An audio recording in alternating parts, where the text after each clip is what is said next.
This is it. This is it. I've been here before. I started this project. I say project, I've not really given it any kind of particular focus, other than it's been sitting at the back of my awareness for ages, taunting me, mocking me with its challenge. Mostly because I rarely, if ever, get the opportunity to sit down and have some time for myself. And when I do, I'm usually hanging out with Maddie. So finding an opportunity to expand on this here and really be able to take you guys along for the ride is kind of fun. It's a fun prospect. It's a fun challenge. It's a fun idea. Maybe it's fun just for me, but we'll see as the videos pan out. So a few things to get off. I love puzzles. I love the challenge of them. It doesn't mean, by the transitive properties, that just because I like spending time with things doesn't mean I'm any good at them. Right? But again, we'll learn that out as we go. This will be a matter of the skill section applied rather than any flair or dramatic tendencies other than the ones that I have anyway. And yeah, it's 100 pages. That's all. No instructions beyond the basics. No map. No key. 100 pages of dense literary prose printed deliberately out of order. The frustrating buggers. And your job, our job, my job, is to try and just put them back in the right order. Easy. Okay, but there are more possible arrangements of these 100 pages than there are atoms in the observable universe. The actual number, if you want to be precise about it, and we should be, is 9.3 followed by 157 zeros. That's not an exaggeration for effect. And it is only one of those arrangements that is correct. The others are just noise, flamboyance, distractions. I find that genuinely interesting. Not intimidating, although it is interesting. Because what that number tells you is that you can't just brute force it. You can't shuffle randomly and just stumble onto an answer. Every single move has to be reasoned. Every connection has to be earned. And I do think that the great irony would also be that on exploration of the jawbone itself, that the way it was printed is the actual solution. I would find that hilarious if that was the case. I obviously don't know if that's the case yet, but there it is.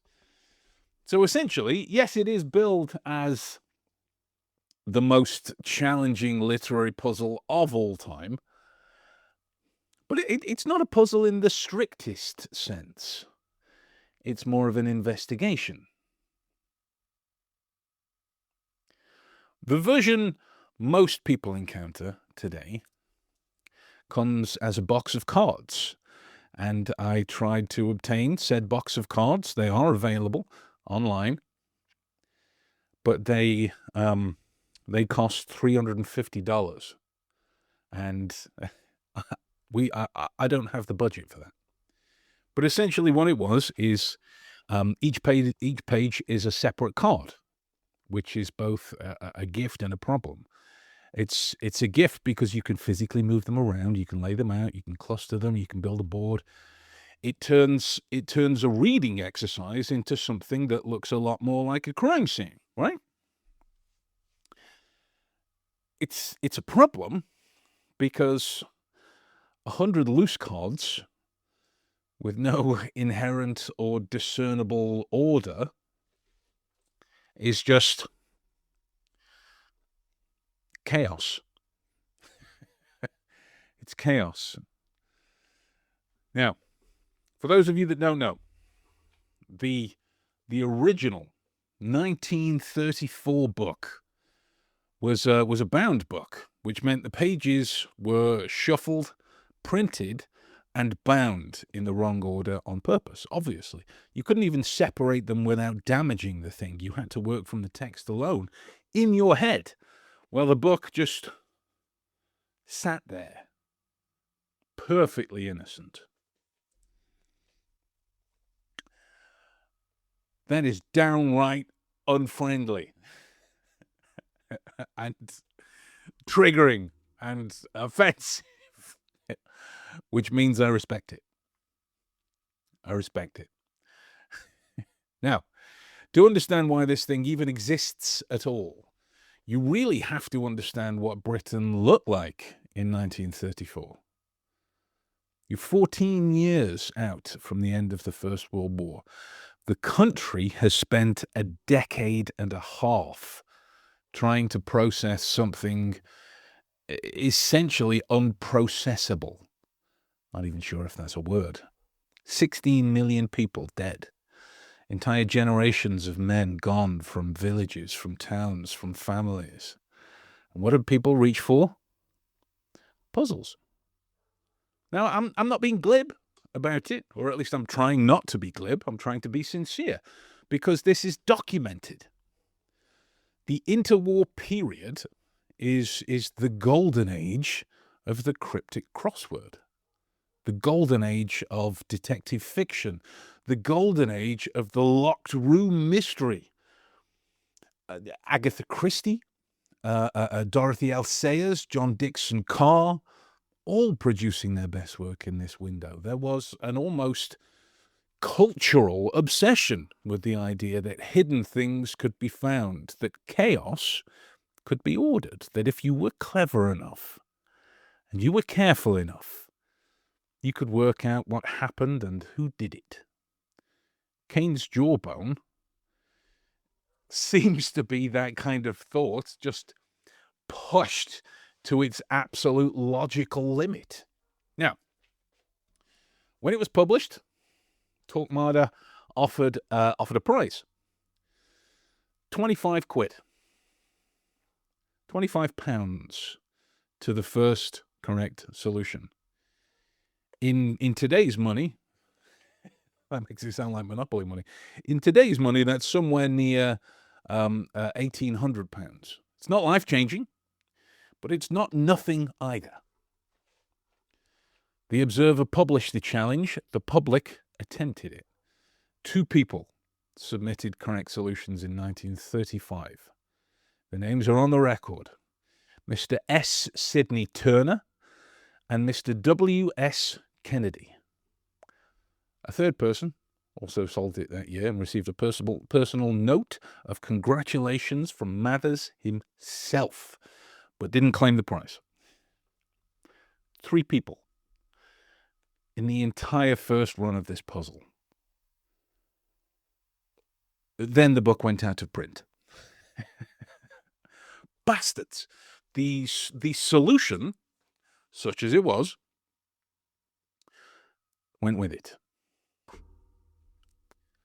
Nobody apparently thought to write it down in a form that survived. The puzzle became a rumor, something puzzle enthusiasts mentioned in the same breath as things that might not have even been real. It took 85 years for it to come back. The man who made this was Edward Powys Mathers. Born in Forest Hill, London in 1892, Oxford educated, Trinity College by training, a poet and a translator.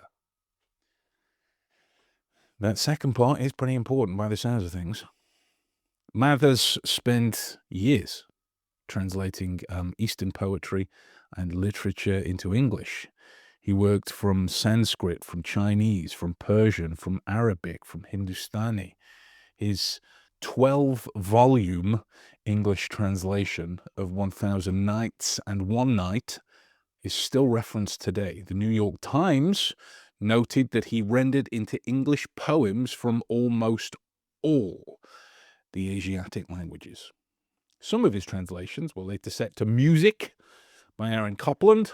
Now, it becomes clear that this was not a man that thought in straight lines. He thought in layers, in registers, in the space between what a text says and what it means.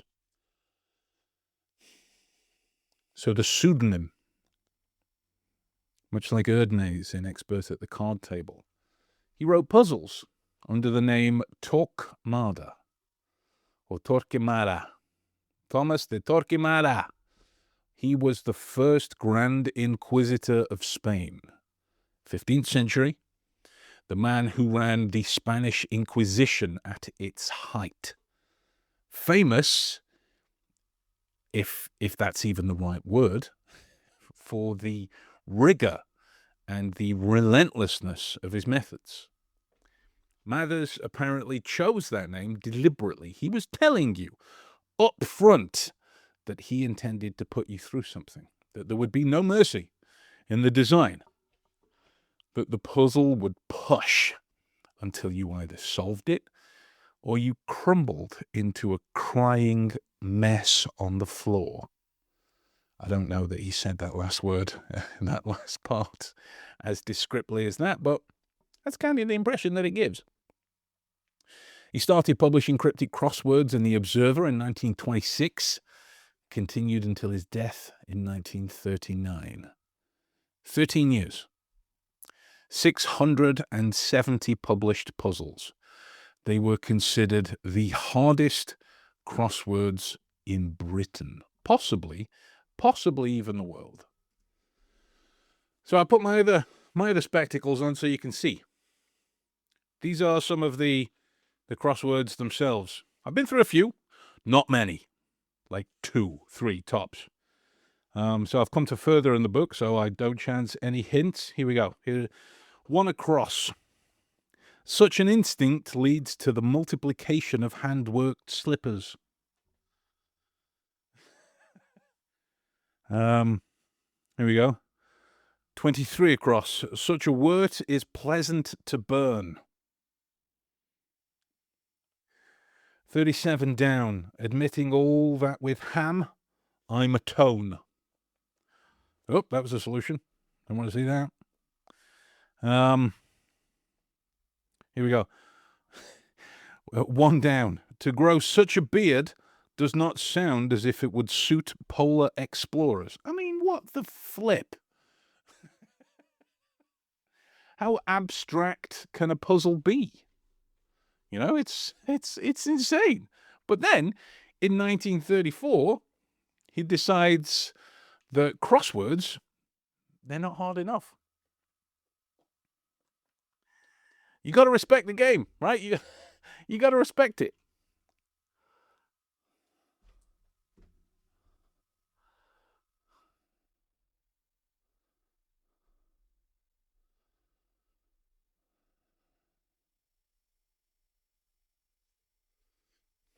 So he creates Cains Jawbone.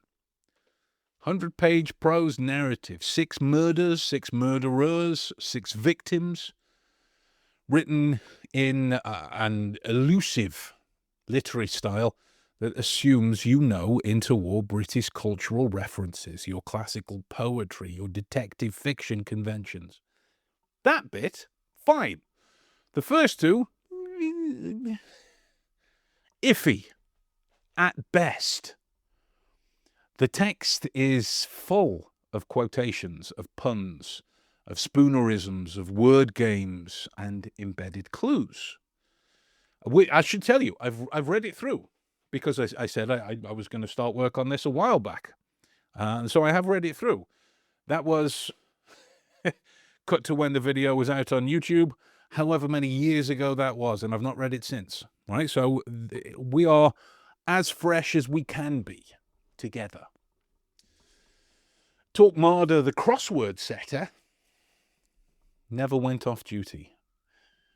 Every paragraph in the book must be doing multiple jobs at once, and then the whole thing was printed out of order deliberately with no indication of what the correct sequence is beyond the internal logic of the text itself. So even if you were thinking there would be, because it's a narrative, there would have to be certain pages that, if you get and the killer was, that you might think at the end of the book, you get and the on the end of a page, and it starts the next page with killer was, because it's just a narrative printed out of sync. No. Torquemada is way ahead of you on that.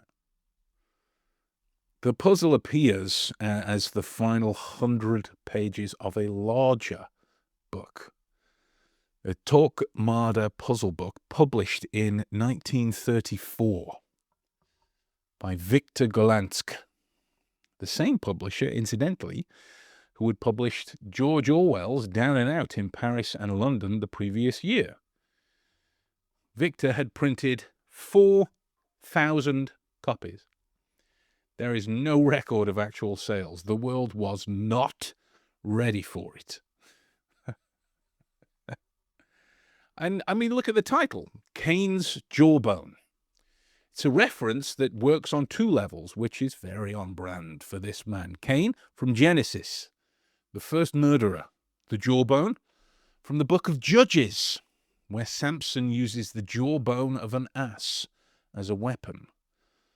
So the title is already pointing you toward murder, toward improvised violence, towards the idea that the most obvious weapon isn't always the most obvious weapon. But there's a third layer. Shocking, right? In Act 5 of Hamlet, the gravedigger scene, Hamlet picks up a skull and says that skull had a tongue in it and could sing once. He's contemplating Yorick. He's contemplating what the dead can tell you if you know how to ask. Cain's Jawbone is a puzzle about reading what the dead are trying to say. So the title isn't just a decorative, quirky little thing, designed to stop the scroll. After 1935, 3 solutions confirmed, the book vanishes for decades. Cain's Jawbone was essentially mythological in puzzle circles. Some people had heard about it, a thing that had happened. The solution itself was never made public, which meant the puzzle remained technically unsolved in any open sense. The correct page order, the names, the logic, all of it locked inside those 3 verified submissions and whatever private correspondence Mathers had kept. Mathers died in 1939. He was 46. The war came. Other things obviously took precedence. The revival started, of all places, at Shandy Hall. That's the home of Lawrence Sterne, the 18th century novelist who wrote Tristram Shandy, a book that is itself famous for playing games with linear narrative, for blank pages and marbled pages and chapters that arrive in the wrong order. The Lawrence Sterne Trust, which runs Shandy Hall as a literary museum almost, received a donation of the Torquemada puzzle book at some point, and their creator, who has a phenomenal name, Patrick Wildgust, started to look seriously at it. Wildgust put out a public call in The Guardian, asking if anyone had the solution. Nobody did. But the call itself confirmed that people cared, that this thing had not been entirely forgotten. And so in 2019, the crowdfunding publisher Unbound reissued Cain's Jawbone as a standalone edition with new artwork by cartoonist Tom Gould, a new prize, roughly the equivalent of the original one. In the first year, they'd sold about 4,000 copies, the same number that was printed in 1934. Interest was there, but it was slow. And then 2 things happen at roughly the same time. John Finnemore is a British comedian and a crossword compiler. In 2020, he solved it. during the COVID lockdown. He looked at it before and concluded it was, in his words, just beyond him. Then, as if some pure quirk of fate traps him at home for 6 months with nowhere to go and no one to see. He submits his solution, and it is correct. He then becomes the fourth person in history to solve Cains Jawbone. Simultaneously, a woman called Sarah Scannell started posting videos of her attempts to solve it on TikTok. She didn't, but 80,000 people watched her try. And then they went and bought the book. So from 4,000 copies in its first year, sales of the 2019 edition eventually cleared 500,000. The Guardian confirming that figure in early 2023. One puzzle, 90-something years old, solved by 4 people, 500,000 copies. Something in that's hit a nerve. And I think I know what it is. People are hungry for problems. Problems that actually require thought. Not trivia, not Googling, not pattern matching, not speed. Actual, sustained, disciplined, uncomfortable thinking. Cains Jawbone has that in spades, which is presumably why I'm standing here, with an unreasonable degree of confidence. So before we touch a single page, I want to be clear about how I'm going to approach it. Because method matters in an investigation. That's all that I know. Bad methods won't just slow you down, it will mislead you. You will build confidence in a direction that's wrong, and then you defend it, and then you're stuck. And I've seen that happen so many times that I am trying to not let it happen here. So the first thing I'm going to do is refuse to treat it as a game. Games have levels. Games have checkpoints. Games are designed to be completed by most people who just try hard enough, give it enough time. This isn't that. This is a case. Cases have evidence. Evidence has to be read, weighed, corroborated, and tested before you draw conclusions from it. You don't move to a conclusion just because it feels right. You move to a conclusion when you have enough corroborating evidence that you'd be comfortable defending it to someone who's actively trying to pull it apart. That's the standard I'm working to. And then one rule. Non-negotiable. Anyone who's trained with me will know about the G word. I will never guess. I'm going to say that again because there's 20-odd people that just went, he said it. I will never guess. Mostly because that sounds simple to say, and it isn't. I'm not going to move past the page unless I can articulate a reason to do so. Not a feeling, not an instinct that I can't unpack. A reason, something in the text that connects this page to this page.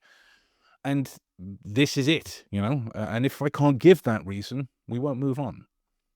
That will slow me down. Dramatically, probably. Good. Speed is the enemy of accuracy in an investigation. Anyone who tells you otherwise is selling you something. And I've competed in memory championships. Bear with me.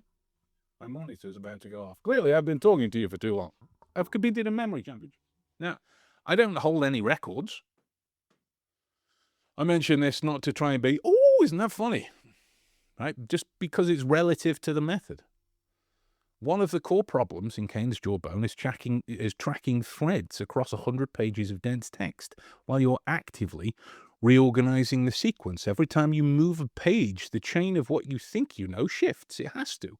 Things that seem to connect no longer do. Things you hadn't noticed suddenly become significant.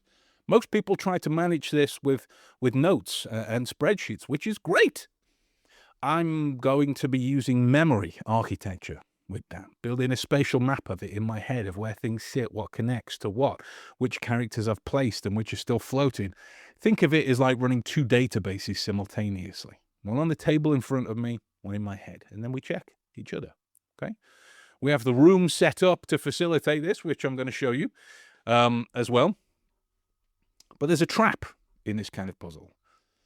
You start to see patterns, and because you've seen a pattern, you start treating it as confirmed before it is confirmed. Pattern recognition is useful. Pattern assumption is how you end up 40 pages in, convinced you're right, then you find a page that categorically cannot belong in the sequence you built, and then you have to go back. So the discipline is that patterns are hypotheses, not conclusions. A hypothesis becomes a working conclusion when it's been tested against the material and survived, not before. So we will make that decision out loud. So when I say, I think, I mean hypothesis. When I say I'm confident, I mean tested. Those aren't interchangeable, okay?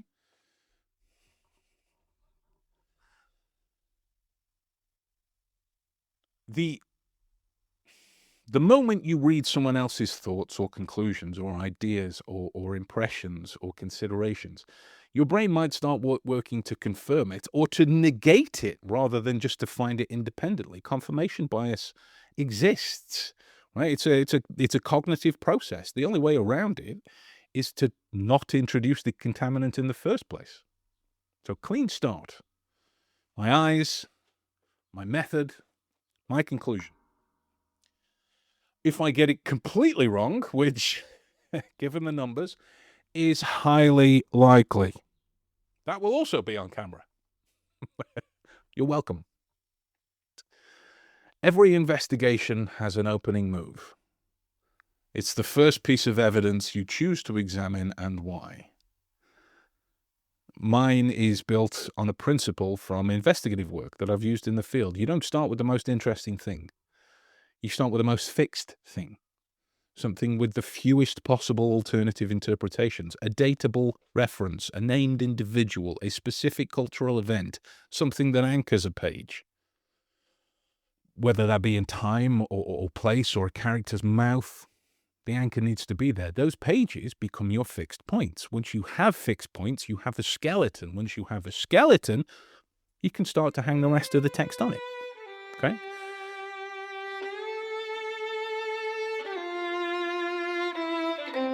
So some of the technical points to think about.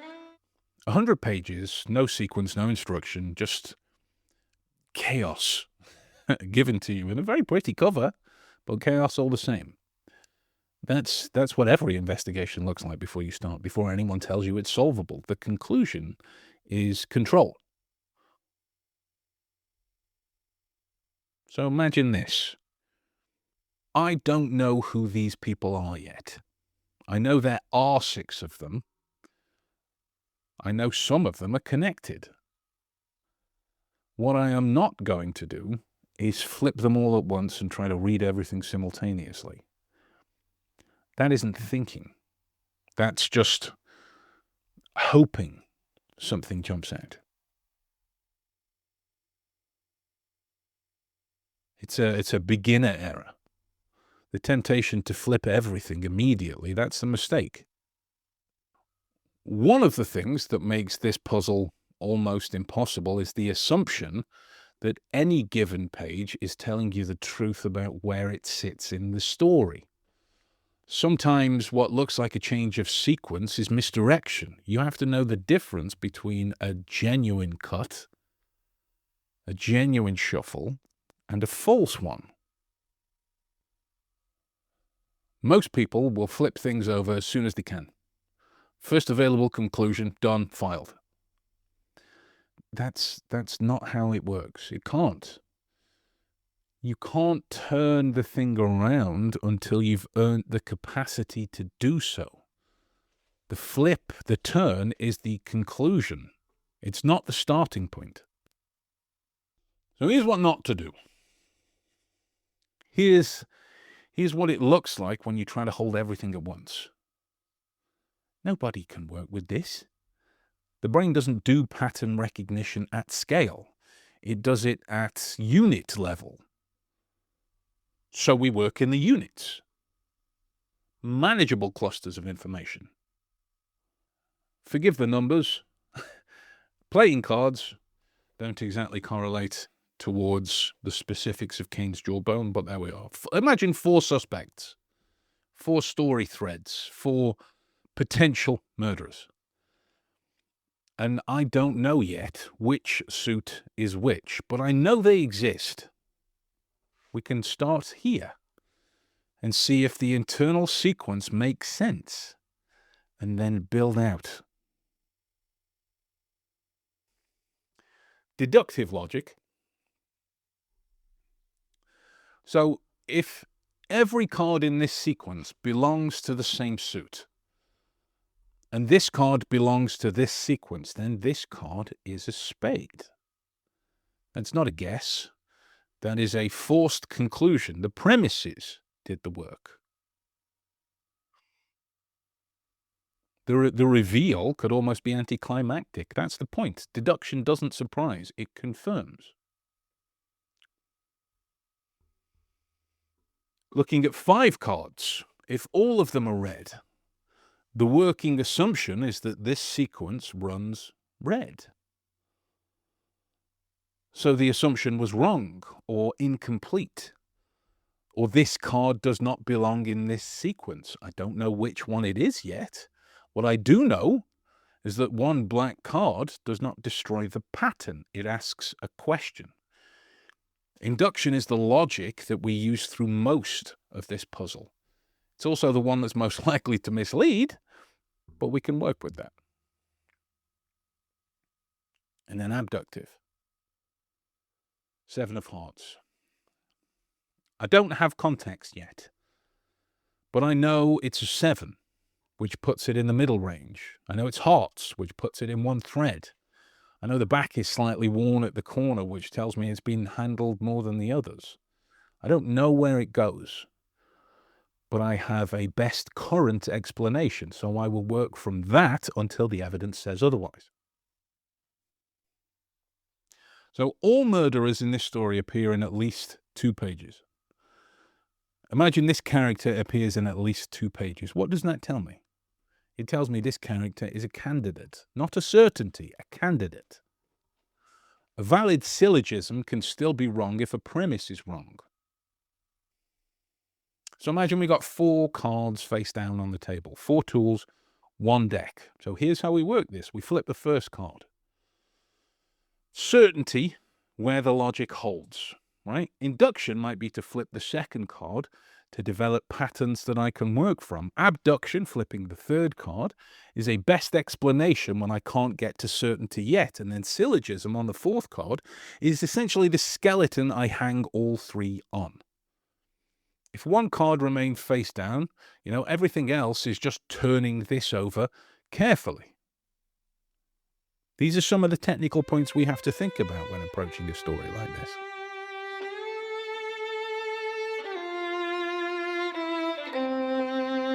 Right, let's flip and do this. I've got my fancy jacket on for anyone who cares or who is curious, which might just extend to me and my darling wife. This is my Gomez Adams replica jacket and makes me feel glorious because Raul Julia is fucking amazing. Now,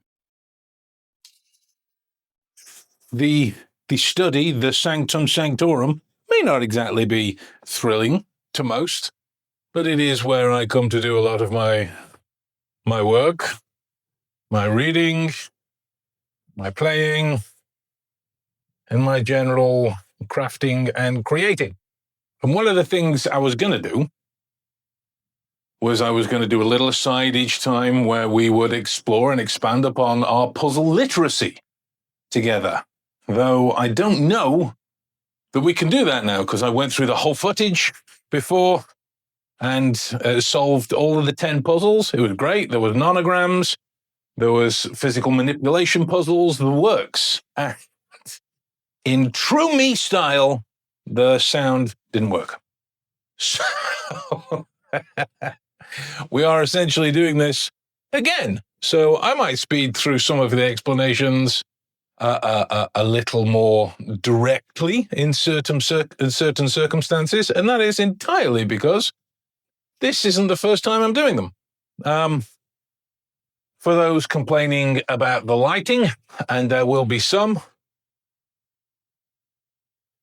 I don't have an extension cord for that, but I do have a Ninja throwing star that sometimes works on the board. Should have filmed that in 1,000 frames per second, but we'll leave that there for now. Okay, so if you're wondering what this is on the floor, and that's soundproofing because of the walls and the flooring that's down, the sound echoes quite a lot in here. So you have to do a lot to get it to be even some way palatable. Now, I've got the full Cains Jawbone down here. I don't know if this technically constitutes a crime. I'm hoping it doesn't, but we shall see. Okay? So, there's that. And I initially started off with only half of that wall done with the felt. But I couldn't let it. Was kind of like a right angle with one of them that was purchased. And so I had to get another one. I can't be looking at uneven surfaces the entire time. So let's get into this. Right, starting now.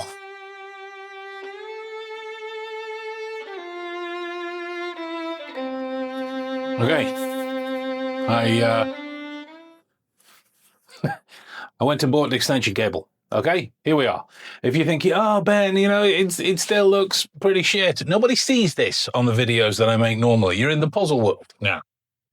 Right? It's never going to be a sprawling, beautiful, artistic New York apartment in the Orconia, but we can still work on a mystery together. Now,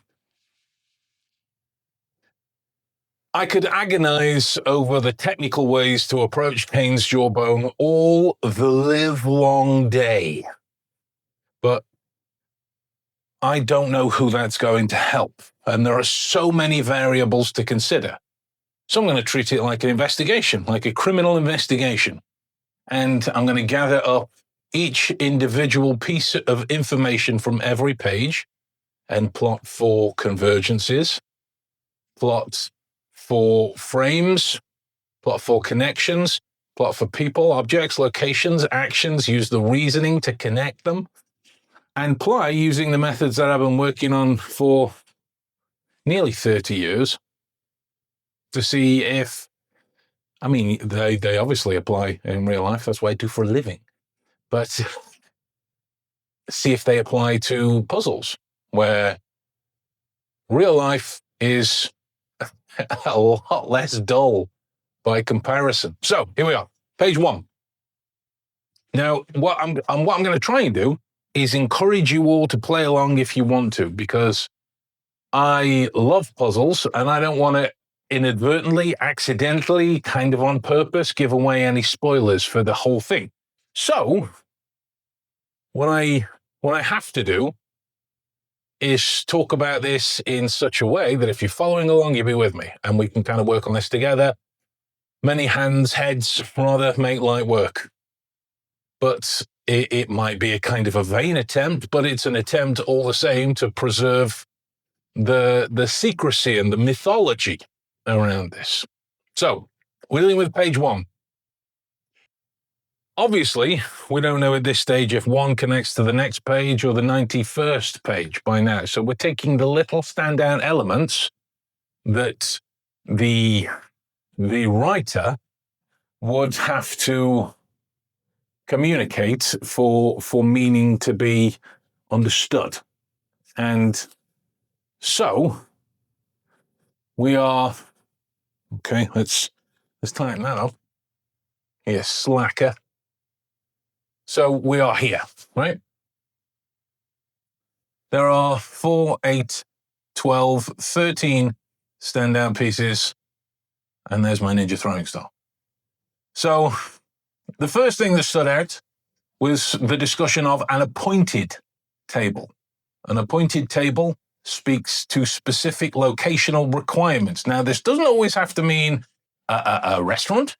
in which there are appointed tables for you to sit at with your party, or the table that you've booked at, or the only location that specific groups of people. Yeah, I mean, there's a bunch of different ways you can get an appointed table. But like in this particular room itself, this is my appointed chair. I could read sat there, but this is my appointed chair. You see what I mean? There's communication of routine. And the taking up of my pen. Taking up of my pen is normally a writer's term. It's the choosing of a specific item to facilitate a specific action. Okay? And then it moves into the first kind of description of mood and scene setting and the kind of mystery that this puzzle might be intending to throw my way, which is call me Fey, as in F-E-Y, not F-A-Y or F-A-Y-E, F-E-Y. I didn't know what that meant at the start. So I went to some of the online dictionaries, and apparently this is in relation to, if you were to call someone Fey, it is to call them otherworldly and eccentric and touched by magic. But in this particular context of calling someone Fey, there's also indications about being marked for death. Not in a Steven Seagal way, at least not an inherently Steven Seagal way, but in a foreboding sense of it.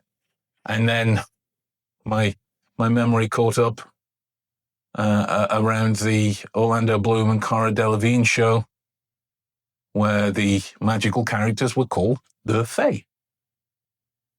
And then there is a description of a pen as mottled. Mottled as a surface. It has don't judge my handwriting. It has, judge it if you want, it doesn't matter. You don't need to read it. But these are the notes that I'm going through. A mottled pen. A mottled pen creates on the surface an uneven or spotty or streaky appearance.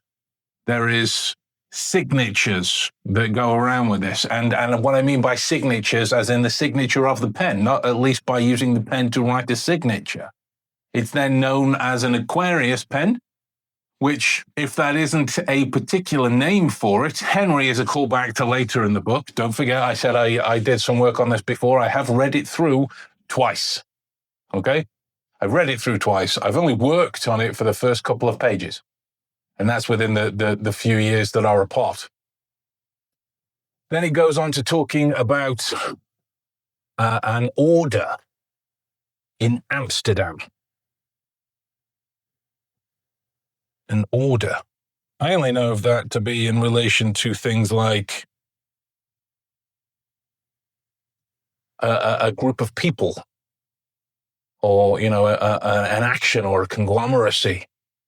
An order in Amsterdam, the Order of the Phoenix. No, never mind. And we get Casey Ferris.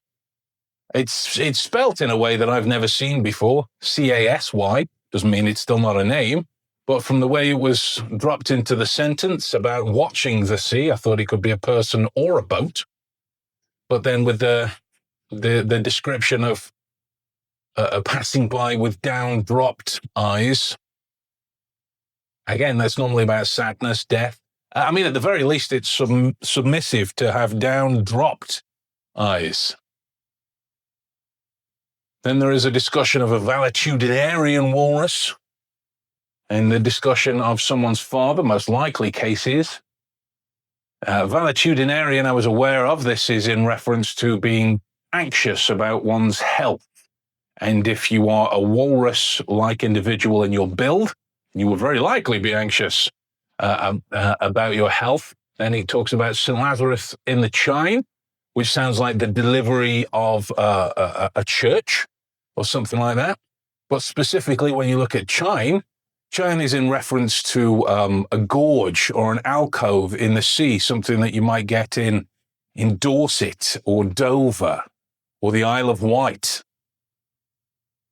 It could be anywhere in the world by now. This is just the first page, but St. Lazarus in the China, I only know of being in reference to churches in England. But Torquemada means, the heritage is very religious as well, so it could also be in that neck of the woods, but that's what a China is in relation to. Then it speaks about graves and martyrs, and the warps are crying. I had no smegging idea what a warp was. And so, to the ornithological side of Google, I went. Turns out warps are another name for a curlew, which is a Scottish wading bird. Likely for atmospheric delivery. But then he moves on to the discussion of flotsam fish, flotsam being the debris that sits on the ocean, most likely after crashes and the like. But that's not always the case. Flotsam fish are dead fish that are on the water that attract birds.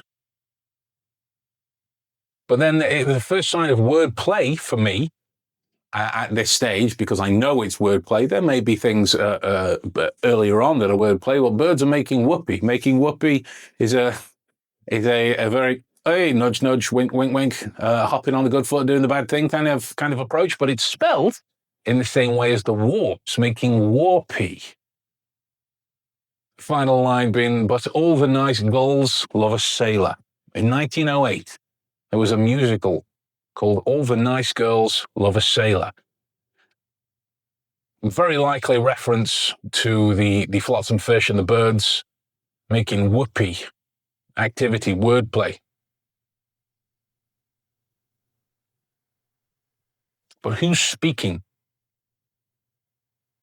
at the minute? Who is he? That's the question. Strange that he comes into my head so much today. There's a lot of things to think about. And that's just from page 1.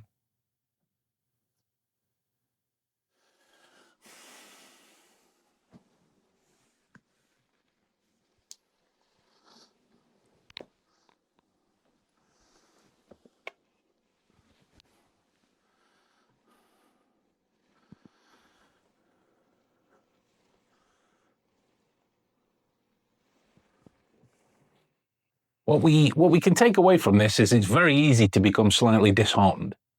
We're at page 1 of a monolithic Herculean task. But the good news is we have washboard music to keep us company. And Ninja Throwing Stars. So if frustration abounds, that will be the place that we can go together. All right? I don't have a Martin Short-esque, overly dramatic, Raoul Julia kind of dramatism ending for you. Suffice it to know, as we move further along in Cains Jawbone, I would hope that we seek to understand precisely who he is, who Casey is, who's speaking. Like, am I just, like, as I read this, it starts with I sit down, so the I, am I a character? Am I in it? Could I be killed? Could I be a killer? Or am I sitting above the narrative in that way? Can I get more of an idea as to the setting, the location, wherever it is in the world? So there's lots to think about from page 1. It's important for observers and problem solvers of any kind not to commit too soon. So if this is tickling your intellectual pickle, make sure you subscribe to the podcast so you can follow along with each new Cains Jawbone update that there is. And you never know, maybe we can solve this historic puzzle together. The deduction is